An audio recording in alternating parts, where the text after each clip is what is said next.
Tani sa mga 20 pa lang, di ta magpaperde kay nanay. Kaya na mahuya ta kay nanay, 72 years old, bakas pa kayo mag-song offering, no? Ari, mga young people, mga itsura, young people pa kayo. Tani, next Merkulis, amo na ni mga itsura mag-song offering. Amen? Saan ko ta mag-song offering man? Di ba? Nami ning, bata pa taga-umpisa. Si nanay gani, Ang song offering ya, mga utod, why ni age limit? Amen? Why ni pa edad-edad ya? Basta may gugma ka sa Ginoo, may kalipay ka mag-offer sang kanta. No? Amen. Praise God. Tindog ta?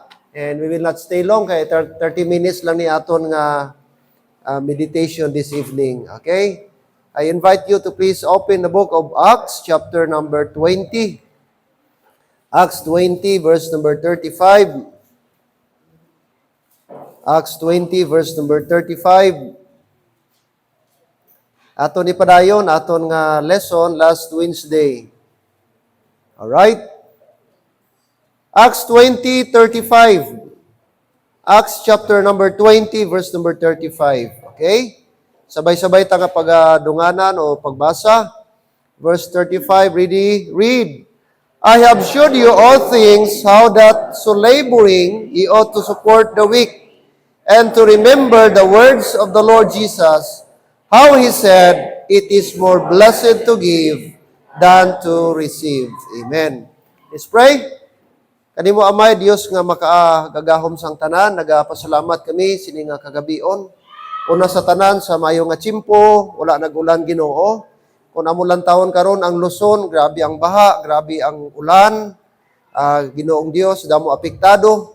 Even ang mga basakan dito, Lord. But salamat nga diri sa amon subong, diri sa South Cotabato, nami ang tsimpo Ginoo. Gani, wala kami rason nga hindi makapalapit sa sini nga gabi, sa imong nga balaan nga presensya. Salamat sa higayon, Lord, makapamalandong kami sa imong pulong, makatuon, kag makapamati. Kag, ang imong pulong naghambal, mas bulahan ang nagahatag kag sa nagabaton. Gani, buligi kami, nga tani, mangin maaluwan kami. Mangin mahinatagon kami sa imong atubangan. Tudloy among kasing-kasing, nga di kami mangin kuripot sa imo Ginoo. Mga butang ginpiyal mo sa imo, o sa amon, sa mga amon na kinabuhi, Lord God. And help us, nga mangin maayo nga steward piniyalan sa mga butang imo giintras sa amon. Kabay Lord, tagaan mo kami maayo nga kasing-kasing karon nga gabi sa pagpamati sa imo pulong. Ang tanan amo gitugyan, ginasalig, ginapangabay sa ngalan ni Hesus. Amen. Amen. Salamat bagapong ko ang tanan. Okay, the concept about giving. The concept about giving. Now, ato ni umpisa last Wednesday, the blessing in giving. Amen? Ang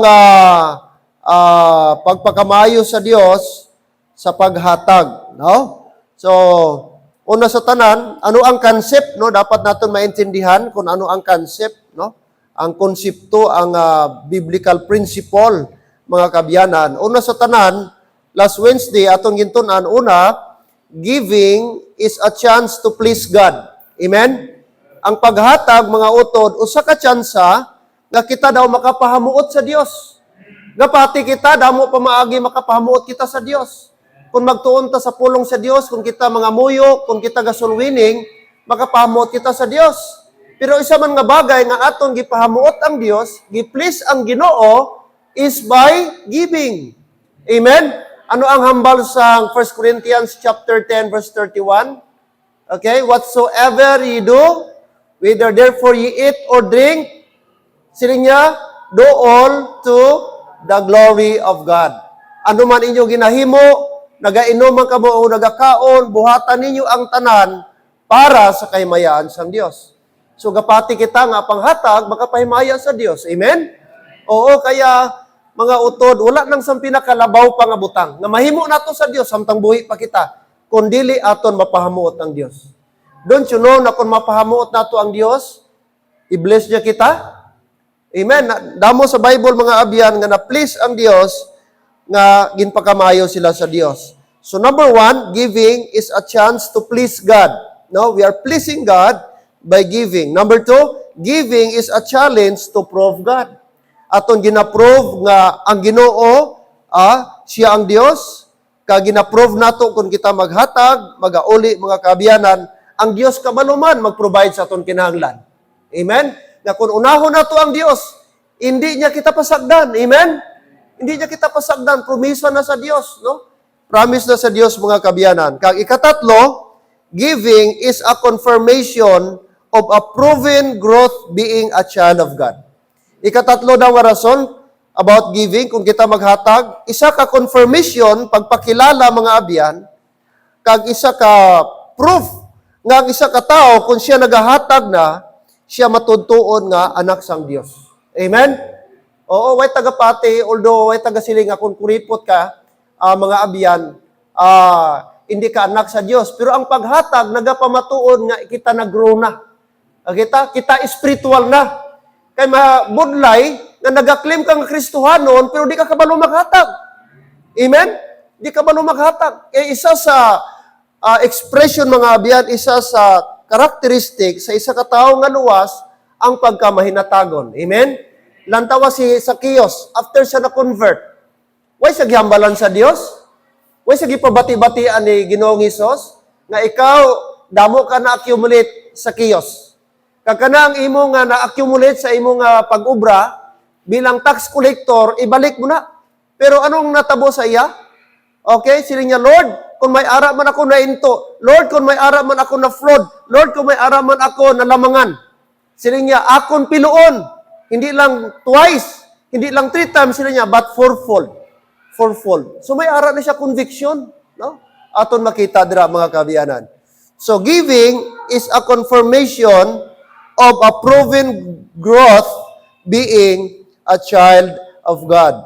Now, aton basahon 2 Corinthians chapter 8 verse 7 and 8. 2 Corinthians, I believe damo na ta mga utod na batian about giving, but hindi siya mag-remind lang sa aton. Chapter 8, look at verse number 7. Chapter 8, 2 Corinthians chapter 8 verse number 7. Therefore, as ye abound in everything, take note, as ye abound in everything, kung kamo nagabugana, sa diin nga iriya kita dapat mangin bugana, in faith, in adherence, in knowledge, and in all diligence. So dapat ini nga iriya sa aton kabuhi mga abyan, mag-abound kita. Faith, adherence, knowledge, and diligence. Dapat sabay-sabay ni siya. And in your love, pati ang gugma, to us, see that ye abound this grace also. So silang ni Paul, nag-abound makita dapat sa iyang bugay. Verse number 8, ano silang ni Paul? I speak that by commandment. Okay? Di ka gahod aton kabataan, haw? Na kasinggitan man. Okay? Siling niya, naghahambal ako, hindi bangod sa sugo. But siling niya, but by occasion of the forwardness. So ang iya diri, it's all about occasion of the forwardness of others. And siling niya, and to prove the sincerity of your love. So dili natin makita na si Paul wala siya nagapilit sa ini nga mga Kristohanon, mga kabyanan, kundi iya ginapangabay. Kag siling niya dira, kag i-challenge niya ini nga mga Kristohanon. In the last phrase, aton makita, and to prove the sincerity of your love. In fact, gigamit niya verse number 9, kinsa ang aton halimbawa. Nag-prove niya ang iyang love, ginpakita niya iyang love, ginpamatud-an niya iyang gugma. Gigamit ni Paul si Jesus Christ nga illustration. For you know the grace of our Lord Jesus Christ. Kaya naibaluan ninyo ang bugay kag ang grasya sa atong Ginoong Hesukristo. That, ano siling niya? That though He was rich. Amen? Manggarano ng Diyos, tag-iya sang tanan, apang ano ginhimo ni Kristo. Yet for your sakes, bangod sa inyo, yet for your sakes, He became what? He became poor. Imagine mo, nagpakatao sa sininga kalibutan, natao siya hindi sa ospital, natao siya hindi sa lying in, ginbata siya hindi sa center mga abyan, din siya ginbata. Sili sa Bible, in the manger. Sa aton, biskan siguro anong takapigado, pero wala sang gibata sa aton diri sa manger, pasungan. Biskan masiling ta, grabe, naging kapigado, naging isang pigado, pero siguro, sa balay, giro, dito kagibata. Pero si Kristo, sa manger, tangkal ka, mga hayop, no? Pulungan ka mga hayop, kalanaan sa mga hayop. Manger. He became poor. Siling sa Bible. Manggaranon siya, apang nangin pobre siya, nangin imol siya, para sa aton, yet for your sakes became poor, that through His poverty might be rich. Paagi saya pagka-imol, pagka-pobre kita mangin manggaranon. Sa ano nga paagi kita mangin manggaranon mga abyan? Spiritually. Okay? Na-reconcile kita, na-redeem kita. Amen. Na-justify kita. Amo tong mga manggad abyan, spiritual riches, ang gusto sa Dios nga aton maangkon. Okay? Nangin pobre siya. Alright? Mga kaabyanan.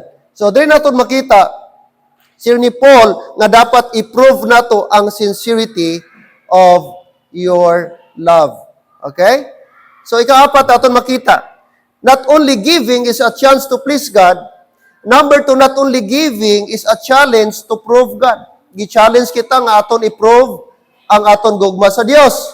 Ikatatlo, giving is a confirmation of a growth being a child of God. Nagtubo na kita.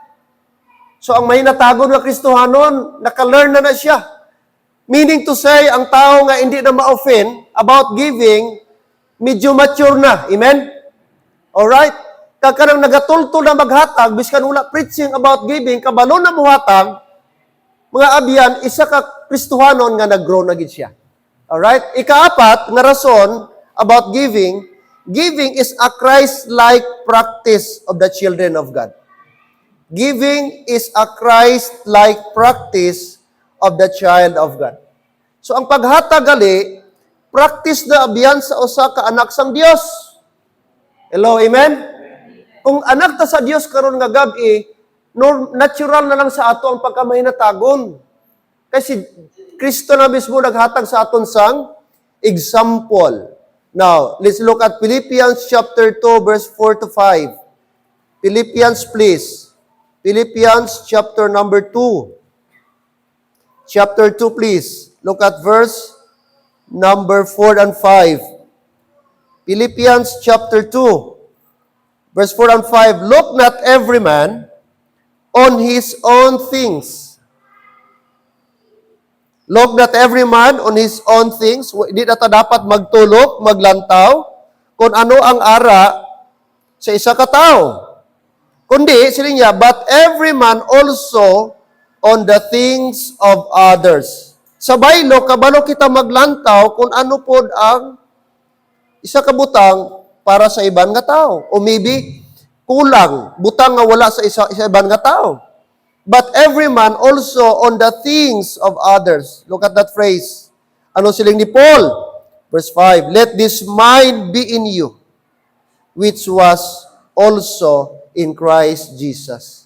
So ano nga klase nga mind ang luyag ipahibalo ni Apostle Paul? Ano nga klase nga kaisipan? Okay? Mga utod, ang luyag niya emphasize diri sa aton ginbasa. Inang word nga, every man also on the things of others. Inang concern ka man sa iban nga tao. Kanang concern ka sa needs ng iban nga tao. Kaya kung si Kristo mga biyang gigamit ni Paul, halimbawa, sila niya, let this mind be in you. Ano ang mind ni Christ? Concern sa iban nga tao. In what way? Amo to, nagkarisa sa kalibutan. Nagantos, namatay para makaangkon ta kaluwasan. Kaya kung selfish atong Ginoo, wait ang kaluwasan sumong. Kung way gaisip ang Ginoo, paano ta makakadto sa langit? Mga abyan, impyerno tatanan sumong. But salamat, bangod kay Jesus Christ, selfless siya, willing siya, nagsacrifice siya. That's the reason nga ma-enjoy na nato ang langit sumong. Amo nang luyag ni Paul, let others, siling niya verse number 4. Siling niya, mga kaabyanan. Okay? But every man also on the things of others. Kaya, giving is a Christ-like practice of the children of God. Mga kaabyanan. Yo? So, dapat ang paghatag gali practice na sa Kristohanon. Kaya intindi ta kung unbeliever, dalok, kung ang believer kuripot, kaintindi ta sina kay why sila sang principle, why sila sang knowledge about the Word of God. Pero ang Kristohanon nga may ara ta Bible, amen? Natudluan kita. Mga kabiyanan, dapat instinct na siya. Dapat natural na lang sa Kristohanon. Alright, now, let's proceed mga kabiyanan. Another thing, the teachings in giving. The teachings in giving. Now first, let's look at the pattern and procedures in giving. Ano ang pattern and procedure? Number one, like God the Father. So ang aton halimbawa, ang aton pattern mga kabiyanan, wala iban God the Father. O very common sa aton tanan, John 3:16, brad. Di ba? John 3:16, biskan bata kabalo. For God. Okay, tanan tabi, way lang taway sa Bible ah. Oh, syaro di ka ka-memorize. Mahuya ta sa bata gani ka-memorize, kita pa nga adult. Hello, amen? Oh, way lang taway ah. John 3:16, ready go? For God so loved the world that He gave His only begotten Son, that whosoever believeth in Him should not perish, but have everlasting life. Anong first phrase? But God, that is the Father. But God, for God so loved the world that He gave His what? Only begotten Son. So, ang God the Father, siya ang aton perfect example number one sa pagkamay na tagon. But silingon, di nato matupungan ang amay. But silingon, di nato malabuan ang Diyos. Hello? Kung may ara man pinakamaaluan, pinaka-giver sa tanan, wala iba, number one, the God the Father. Imagine mo, bugtong kag sarili, nga anak ginhatag. May tao ni kung damo siya bata. No? Pwede kita maghatag. Oy, Brad, may ara, nagbata, gali ang imo nga ido. O, pastor, pwede ta ka pangayo, diri isa. Ay, bisan duhaon, pastor, kay pulo ng bata. Oh, pwede pa nato duhaon, di ba, kay pulo. Pero kung kita gani mangayo, oy, Brad, nagbata, ido mo. O, pastor, pwede ta ka pangayo. Ay, hindi, pwede, pastor, isa lang ginaba. Alanganin, gid, pastor. Di ba, pag isa, budlay ihatag. Okay nga man, isa lang.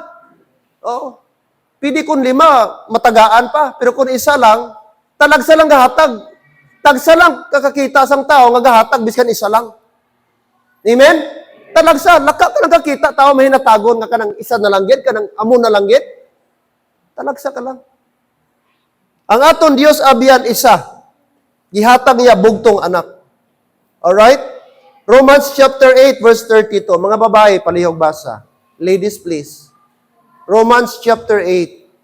Romans chapter 8. Romans chapter 8.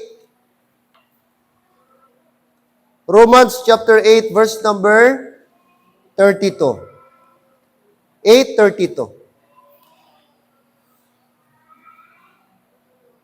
Okay, verse 32. Ready? Go.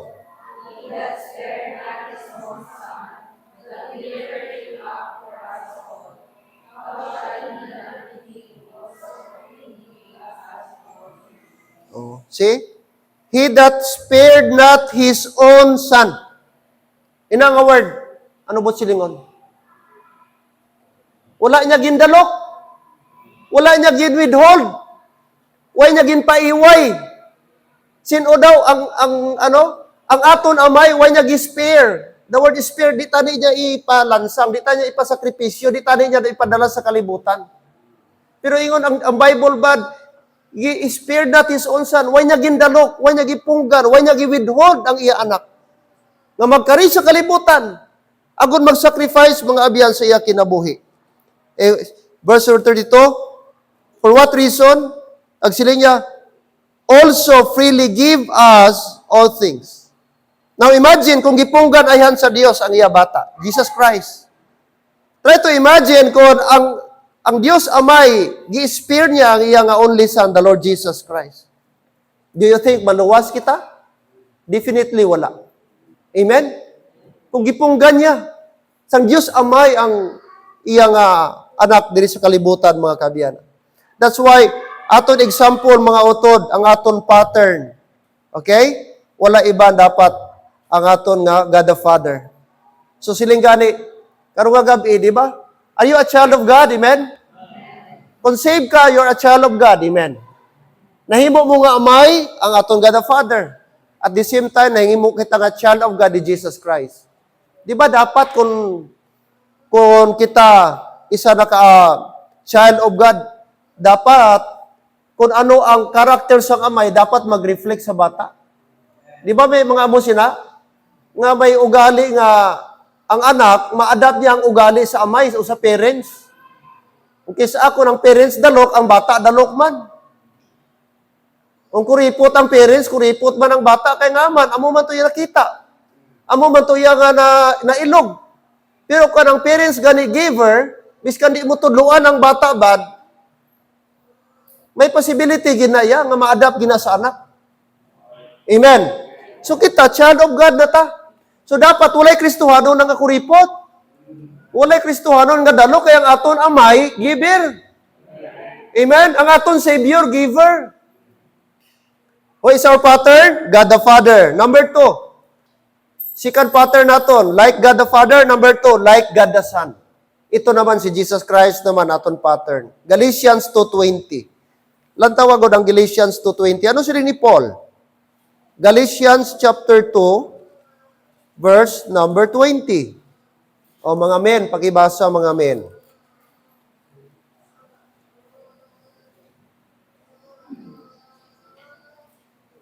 Galatians chapter 2, verse 20. Read.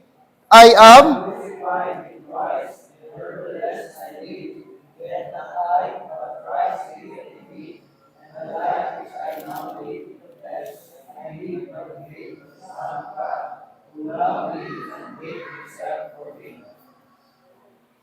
Sino naghambal?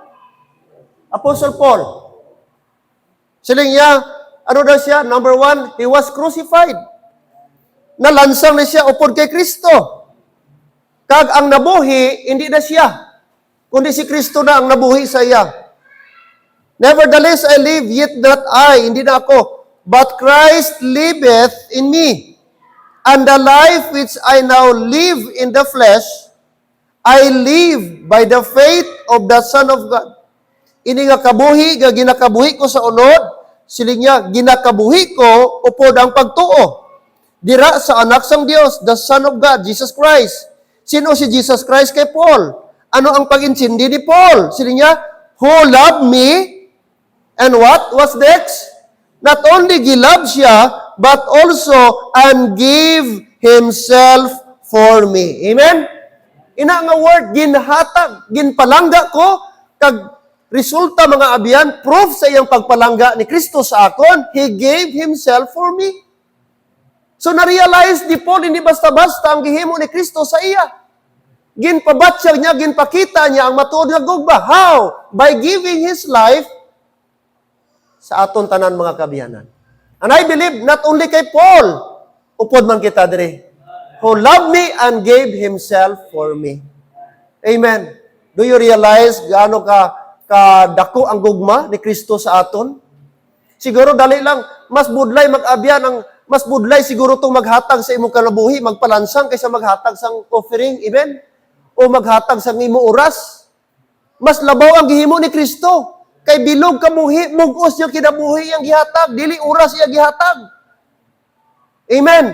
Dili material nga butang iya gihatag sa cross, kinabuhi iya gihatag. Imagine mga kabiyanan. Romans 5:8. But God commendeth His love toward us, in that while we were yet sinners, Christ what? Died for us. Christ died for us. Pwede niya i-spare your life. Siling niya sa prayer in the book of Matthew, let this cup pass from me. Nevertheless, not my will, but thy will be done. Kung pwede lang tani palampason kay balaan ni Jesus Christ ang iya pagagian, perti kabudlay mga kabiyanan. Pero siling niya, amay, hindi ang akon buot ang matuman, pero ang imo kabubuton ang matuman. Amo na mga utod, aton makita ang aton pattern, amo, not only God the Father, but also the Lord Jesus Christ. Sa pagkamahinatagon mga utod, way na maglabaw sa iladuha. Jesus Christ, gihatag ang tanan. Okay? Tanan pag-antos, ginbatas niya mga abyan, lamang kita makaangkon sing inatawag din nga kaluwasan. So dapat maintindihan nato, mga utod, ang aton example, the Lord Jesus Christ and God the Father. Sila ang aton nga pattern. Okay? Next, mga kaabyanan. Okay? Number 1, the pattern and procedures of giving. Letter B, the proper place in giving. So dapat hindi lang may pattern na kita, ikaduha, the proper place. Diin bala naton dapat dalhon ang aton nga giving o kung aton nga offering. Back in Old Testament, mga kaabyanan, basahon ta ang Book of Ezra. Sa Old Testament, di nila gindala ang ilang nga offering. Chapter number 6, Book of Ezra. That is before Nehemiah. Okay, Ezra, chapter number 6. Ezra, chapter number 6.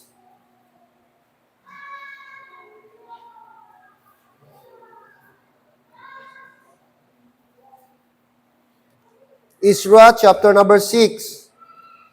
Okay, look at 16 and 17. 16 and 17. Ezra chapter 6, 16 and 17. And the children of Israel, the priests, and the Levites, and the rest of the children of the captivity, keep the dedication of this house of God with joy. So, ini siya nga stories ang nakabalik na ang mga captive, ang mga children of Israel, na sa dugay nga panahon na captive sila sa Babylon. So, may ara na nga bago nga emperor or king, ginalaw sila mga abyan makabalik sa ilang homeland, which is Canaan or Israel. So pag abot nila dito, sang dito na sila, mga kabyanan, verse 17, ang gihimo sa mga Israelite, ini siya ang temple, no? Sa nagpatindog na sang temple, and offered at the dedication of the house of God.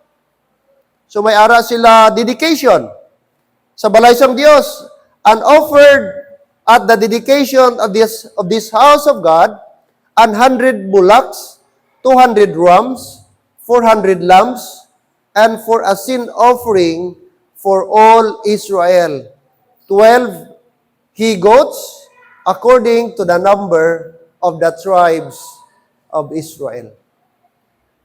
So aton makita diri, mga kabyanan, ang kada tribo, kada tribe, may ara dala nga offering. Depende sa number nila. Sila diri sa aton ginbasa. Kag diin sila nag-offer, diin nila gidala ang ilang nga offering. Of course, hindi di kwarta ang ilang offering diri. Mga hayop ni, amen? Mga sapat. But notice the word God. Verse number 16, dedication of the house of God. So na-mention dira ang house of God. Back in Old Testament, wala iban. Ang house of God is the temple. Amen? Dito nila sa temple gindala ang ilang offering. Dito nila gi-perform ang ilang offering. Dito nila gi-store ang ilang offering. Okay? Now, of course, sa aton sa New Testament, in the body of Christ. Okay? Now, may instruction si Apostle Paul. 1 Corinthians chapter number 16. 1 Corinthians chapter number 16. In Old Testament, meron silang specific place. Sa New Testament, may instruction si Paul. Verse 16, chapter 1. 1 Corinthians chapter 16, verse 1. Now, concerning the collection for the saints, as I have given order to the churches of Galatia, even so do ye. Upon the first day of the week, let every one of you lay by him in store, as God hath prospered him, that there be no gatherings when I come. So, amo ni instruction ni Apostle Paul sa Corinthian believers, nga katulad sa mga churches of Galatia, himuon Manila. Sila niya, even so do ye. Ang instruction, sundon man ninyo. Now, anong instruction ni Paul? Verse 2. Ano ang procedure? Look at verse 2. Upon the first day of the week. So what is that? Number one, it must be periodic. Periodic, may period. Saan o maghatag sang offering? First day of the week. Ano ang first day of the week? Sunday. Kaya gani gitawag ang Sabado, 7th day. Kay ikapito. When it comes to working day, Monday. Pero ang first day, Sunday. Okay, hindi Monday ang first day ha. Second day na siya. First day sa working, sa pagtrabaho. Okay? So aton makita, first day of the week. That's why kita, gasimba ta first day, ga-offering man ta first day. Oh, siling ni Paul, instruction niya, upon the first day of the week, that is Sunday. So, di ba ta pari-pariho? May araman gasweldo diri kinsinas o katapusan. Okay? Pero sa gasweldo adlaw-adlaw, mag-offering ta Wednesday. Kung di ka nakahulat sa Brad, di ka nakahulat Domingo, pwede man ihulog mo na offering mo Miyerkules. Pero sa Bible, nga principle, first day of the week, that is Sunday. Siligya, mag-aman ka mo, mag-prepare ka mo sa inyong offering. Alright. Not only that, ano pa, periodic? Ano ang period sa paghatag? Sunday, first day of the week. Verse 2, upon the first day of the week, let every one of you. Second thing, not only periodic, number 2, it must be personal. Notice the word, every one of you. Individual. Ang paghatag gali, personal accountability. Amen? Ti pastor si Mister mananga way man ko sweldo sa balay lang. O ti kabalo ang Dios. Pero kung mag-asawa mo, dalawa ka mo ga-income, si Mister may obra, ikaw gasari-sari store, o alangan hambalon mo nga, oy, sa kupa lang ko i-tiles diha, o sa kupa lang ko i-offering diha. Hindi, ibang offering ni Mister, iba man kami, ara ka man income. Klaro ba, amen? Kung ikaw po bata, ga-income ka man, iba po timong offering. Kung si Papa ga-income, iba po kay Papa. Si Mama ga-income, iba po. May utod ka ga-obra, may income po, iba po to. Meaning, tagsa ka tao, ga-income, tagsa man kita mag-offering.